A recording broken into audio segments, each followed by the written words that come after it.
Yesterday, we talked about that Northwestern offense and how they did against Duke and how they've done on the season. Today, we talk about this Northwestern defense. You are Locked On Northwestern, your daily podcast on the Northwestern Wildcats, part of the Locked On Podcast Network, your team every day.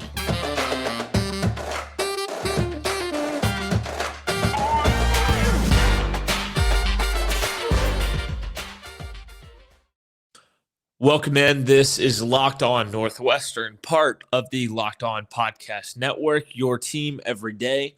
I'm your host, Carter Bird, and thank you for making Locked On Northwestern your first listen for anything and everything Northwestern. We're available wherever you get podcasts, Apple Podcasts, Spotify, wherever you can find us. You can also find us on YouTube. Just search Locked On Northwestern. And make sure you subscribe and turn on notifications, and so you don't miss any of our daily episodes. Comment, leave a review. We would love to get some feedback. We'd love to interact with you here at Locked On Northwestern. But yeah, so yesterday we talked about Northwestern's offense and how it's sneaky kind of awesome this year. They've put up two strong performances, especially yardage wise. Maybe would like on Saturday to see more points, but you had a fumble crossing the goal line, and you had a missed field goal in there as well. You have two missed field goals on the year, and you have a failed 2-point conversion. So there's some points left on the table. Well, today we are talking that defense. We're talking about this performance on Saturday, this Northwestern defense that I expected to be much improved this year. I think they are. I think they are better. I just think they've played two Power 5 opponents that have maybe been a little better on offense than maybe expected. Against Duke on Saturday, this defense allowed 461 yards, 240 of that in the air, 221 of that on the ground. Yards per play were about 7.8 yards, which in comparison, Northwestern's offense had 5.4 yards per play. So Duke struck for bigger chunk plays, especially early, and we'll talk about that here in a second. Yards per pass attempts were right at 10 yards. Yards per completion were right at about 18 and a half yards per completion, and yards per rush, Duke ran for about 6.3 yards per rush. Compare that to 2.2 yards for Northwestern. Northwestern also was 7.3 yards per attempt, so about 2.7 yards lower, about 4 yards lower in yards per rush, and 12.1 yards per completion, about 6.5 yards less per completion. So that should just paint that picture right off the bat. Duke struck in chunk plays, and they didn't have to run as many plays because they did have these explosives. The time of possession allowed Duke only held the ball for 25 minutes and 12 seconds of the game, so it wasn't like Northwestern was on the field for a crazy amount of time. That defense wasn't out there forever. They're 4 of 10 on third downs. But the number that you would like to see go down is Duke was 4 or 5 in the red zone with its scoring chances. I believe it was 4 touchdowns, and then they had a field goal there as well from outside the red zone. Northwestern only managed 1 sack. They only managed 1 quarterback hurry, depending on where you look. I think Pro Football Focus may have it at 3. That's not enough pressure. You need more. You allowed 31 points. Riley Leonard had a pretty comfortable day back there at quarterback. He had a quarterback rating of 143.6. He threw for 240 yards in the game. He looked pretty comfortable back there. Would have liked to have seen more pressure from that Northwestern front. I believe his final stat line was 13 of 24. He started a lot better than that. 240 yards, 1 touchdown, 1 pick. His QBR was 52. That interception, I'm not going to put that on Riley Leonard. Should have been a touchdown. That's that one drive that did not end in a score. Put it on his receiver on a slant. The guy was open. The guy just let it go through his hands. It bounced around 4 or 5 times, and Northwestern came down with it. One turnover, and that's what we just talked about, and it was lucky. It's a play that should have gone. It was a 7-point full swing because it was a touchdown. It was a touchdown, plain and simple.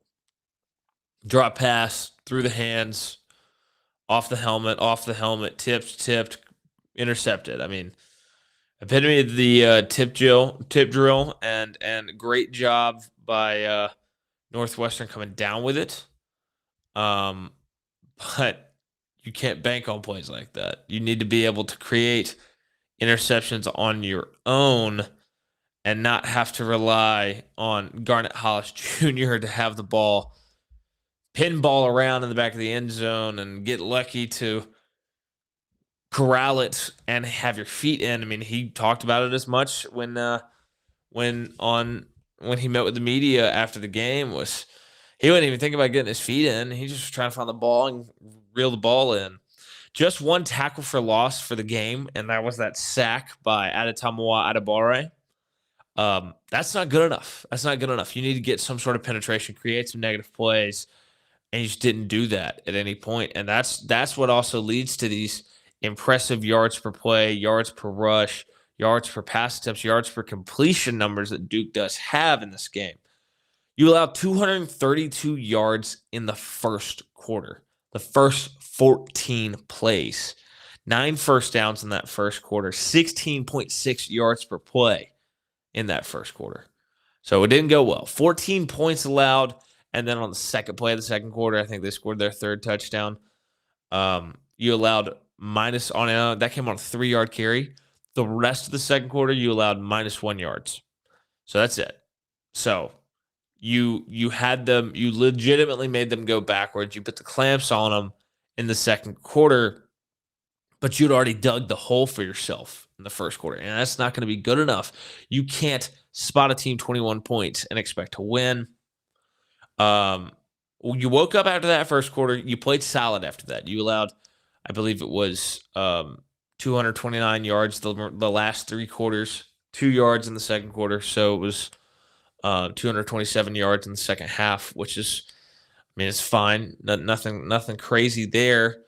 Opening script that Duke had absolutely killed Northwestern. There's no if and or buts about it. I mean, it's just they came out that opening script, those first 15 plays, really 16 plays if you want to count all 3 touchdowns there. Fitz talked about in the postgame presser. I mean, defense didn't show up at the beginning of the game. 5 plays of more than 15 yards in the first quarter. 3 plays like that the rest of the game. And one was kind of like that interception that was through the hands of a Duke receiver and corralled by Garnet Hollis Jr. This one through the hands of a receiver, and it happened to go perfectly to the guy running the slant behind him. And he caught it and ran for 51 yards. So kind of a flukish play there for one of your remaining 3 plays of over 15 yards.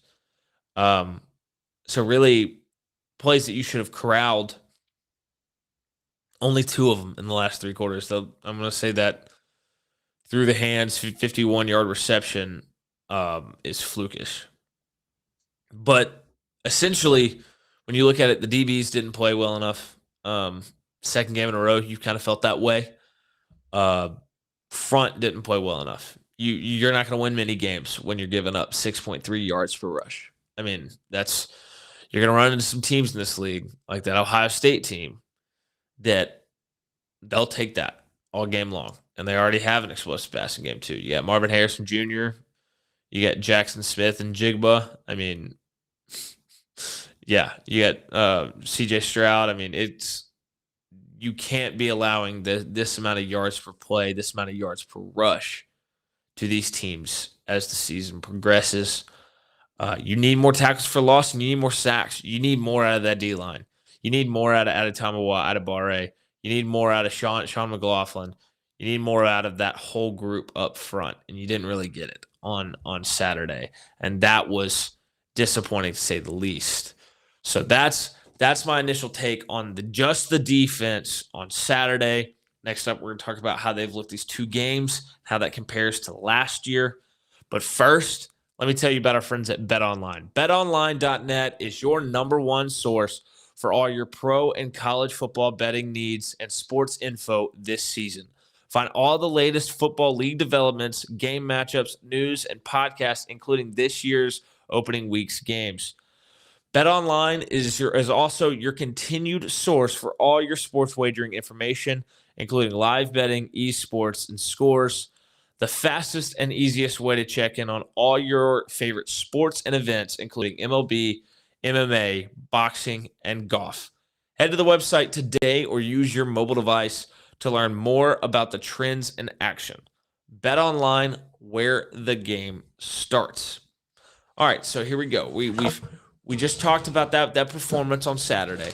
Let's take a look at how this defense has looked through 2 games, because initial observations for me, this DB's group that is supposed to be stout has struggled in both games, in different moments.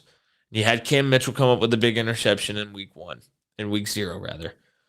That was a big play, and you had Garnett Hollis Jr. come up with the interception in week 2. I don't consider that a great play. I consider it a great tip drill, but the play itself should never have gotten to that point, because it should have been just a straight touchdown. It was not great coverage. It was bad play by the Northwestern secondary that it just fell in your lap. The front struggled against Duke, especially early. It was bad early. You were getting gashed. But I mean, it's 2 games in a row where early in the game you've been picked apart and gashed by an opposing offense. Health is an issue on that back end as well. You got Hampton, AJ Hampton, who's banged up. Coco Azuma didn't dress out. You had Cam Mitchell get banged up against Nebraska. That's not a deep group back there. Jeremiah Lewis is playing really, really well since getting in there against Nebraska. Played really well against his former team in Duke. I think he was the highest graded player according to Pro Football Focus on the defense.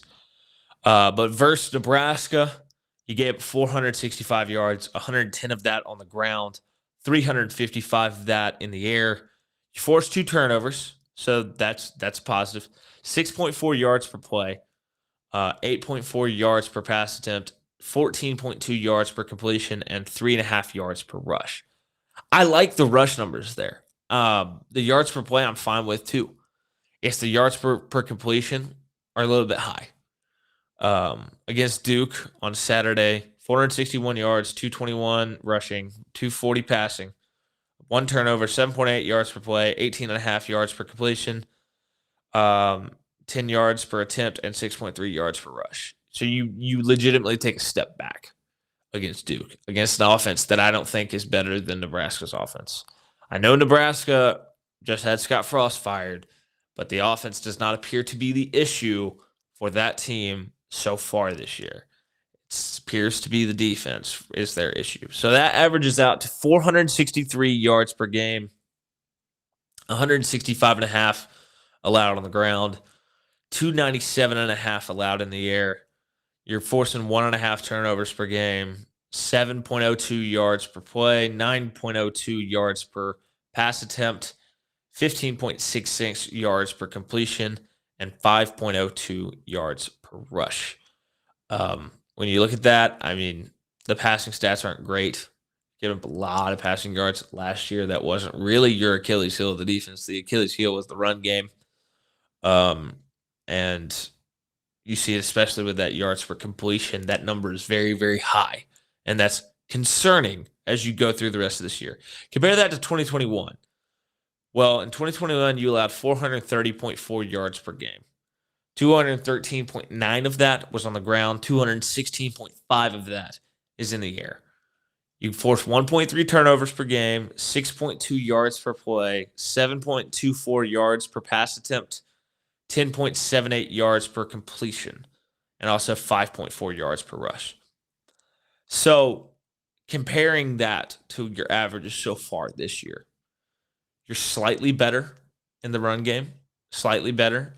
Your performance against Duke was not great, but you are well. I mean, you're 50 yards better per game. You're about zero point 0.4 yards better per rush so far, and Duke was a step back. If you can replicate Nebraska, I think that would say something. Passing game, you've taken a step back, and I'm surprised. I'm surprised because secondary is supposed to be the strength of this team. You got a lot of experience back there. They just can't stay healthy right now. I'm shocked that they got as banged up as they did in week 0 and weren't able to come back in week 2 with Ozma and Hampton. But it is what it is. Cam Mitchell's still out there, and you can't make mental errors on the back end, and we saw that at times on Saturday. So I think there's some slight improvement in that run game, decently worse in the pass game. You're allowing 5 more yards per completion, about 2 yards more per attempt in the pass game, and right now about 80 yards more per game through the air. About 50 yards fewer on the ground, but the yards per play to me carries a little more weight. And so far this year, you're giving up more yards per play than you were last year when your defense was not good last year. So this defense has to get right because the offense is doing its job. The offense is doing its job. The defense has to step up and help out. And I'm just surprised that things that don't look better than this through 2 games. So I mean, when you just look at the numbers statistically, this defense is worse than it was last season. So that's kind of where we sit through 2 games right now. Chance to get right against Southern Illinois on Saturday.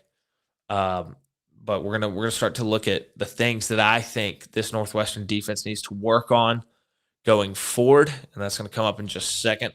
But first, know what your team is up against across the Big Ten with Locked On Big Ten. Every day, host Nate Dickinson and the local experts of Locked On take you across the Big Ten in 30 minutes. Make sure Locked On Big Ten is your second listen. Locked On Big Ten. All right, so here we go. I just jotted down some notes, and we're gonna talk it out. What needs to improve? What needs to improve? Well, first, it'd be nice if the defense would start faster, because 2 weeks in a row, two games in a row, the defense has allowed a touchdown on the first drive. Against Duke, Northwestern allowed touchdowns on Duke's first 3 drives. That's not good enough. That's not good enough. You're not going to win games in the Big Ten like that. You're just not. Now, you come back in both games and you kind of start to figure stuff out and you start to limit this team, the teams that you play, and that's well and good. But you got to be better from the start. You can't have the front 7 get blown off the ball the way that they were early. You can't get gashed in the run game like that, like they were on Saturday. You need to be like you were against Nebraska when you stifled a pretty good run game against a pretty big offensive line and a running back who's put up big numbers since then in Anthony Grant. Nebraska needs to be the norm in the run game, not Duke. If Duke is the norm in the run game, this Northwestern defense is in trouble, and it's going to severely limit how good this Northwestern team can be. And that's something that because right now the offense is good enough to everything that Northwestern wants to accomplish, the offense is good enough to accomplish. It's a matter of can the defense elevate to a point that you can accomplish those things.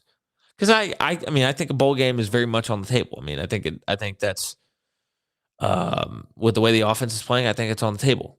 The defense, they can step it up. I think there's a path there's a path because there's some teams that don't really blow you away in the Big Ten West. Wisconsin's coming off a loss against Washington State. Iowa, I'd be shocked if they cross midfield in half of their Big Ten games. The offense is that bad. Spencer Petras is that bad. Granted, their defense is good and their special teams is awesome. Their special teams is the reason why they've been in 2 games so far. Purdue, I mean, solid quarterback. Defense struggled late. I think you're better than Illinois. I think you're better than Indiana. I mean, I think you're better than a lot of teams in the Big Ten. I think that Maryland game, I think that one's going to be interesting on the road. Penn State game, you're going to learn a lot about what they do this weekend at Auburn. And so, I mean, they didn't blow me away against Purdue. I'm just running through games, teams in the Big Ten, teams on Northwestern's schedule. Minnesota, haven't really paid much attention to them, I'll be honest with you. But the back end has to get better as well. And they have to be more consistent.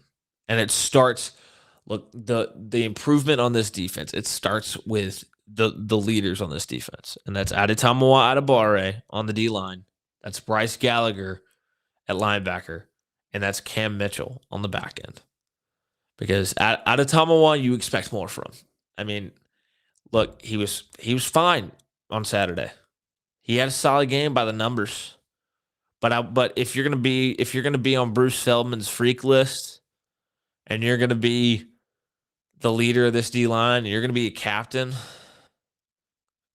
I want more out of you. I want you to be dominant. I want you to compete your butt off and show me more pass rush than I've seen so far.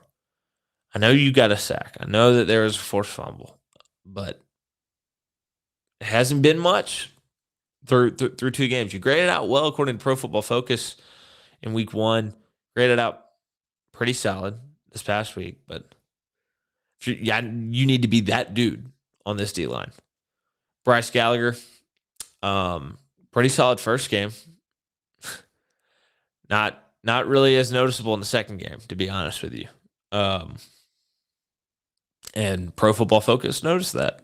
I think he was maybe the worst or second worst graded player on the defense, according to Pro Football Focus. Then you get to Cam Mitchell, who just like, you had a lot of praise after week 0. Yeah, you had the interception. You had Greg Newsome telling you that you're the best corner in college football.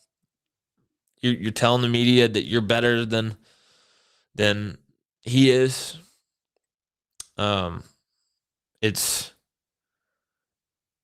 surprising to see you struggle at times. And your unit that you head up, and I know there's injuries, they got to be ready. And so far, at times, they don't look ready. And when you can't quit on a play, you can't have a mental error like you did on Saturday that led to an 81-yard pass play. Pancol and you hand fighting, flag comes out. You can't just assume it's OPI and quit running. You can't do that because it turned out to be DPI. And, well, 81 yards, biggest play of the game, led to a touchdown. That can't happen. But Adetomiwa has to get more pressure. He has to lead that front. Cam Mitchell has to lead the back end. You can't have mental errors. You need your guys to get back healthy. And this defense has to step up because the offense is good enough. Evan Hull and Helinski are good enough. Thomas Gordon's making plays on offense. The defense has to match the intensity that the offense has shown through 2 games. And right now, they haven't done it. So that's my thoughts on the defense, what they did on Saturday, what they've done this year, how it compares to last year, and then what they got to do to improve. Because if the defense keeps putting forth performance like this, it's going to severely limit what this Northwestern team can be in 2022. So they have an opportunity here to get right these next 2 weeks before they get into the meat of the schedule. Let's see how they do on Saturday. Let's see how they do the following week. And then let's reevaluate it after each of these games. But yeah, I think that's going to do it for today. Thank you for listening to Locked On Northwestern. Thank you for making us your first listen for anything and everything Northwestern. We're available wherever you get podcasts, Apple Podcasts, Spotify, wherever you get podcasts. We're on YouTube. Just search Locked On Northwestern. Make sure you subscribe, turn on notifications, you comment, leave a review. We love all the feedback, all the interaction we can get. It helps us. It makes the show better. Your feedback does. And yeah, I mean, I would love to interact with y'all. I'm your host, Carter Bird. You can follow me on Twitter and Instagram at CarterBird13. Come back later this week. I think tomorrow. Talked about it all week. I've kind of been planning it. I'm gonna make tomorrow. We're gonna talk Evan Hull because the guy deserves more shine than what he's gotten. Then we're gonna talk that matchup against Southern Illinois on Friday's show, and look around the Big Ten and the country and what games are interesting there. But yeah, I'll see you next time.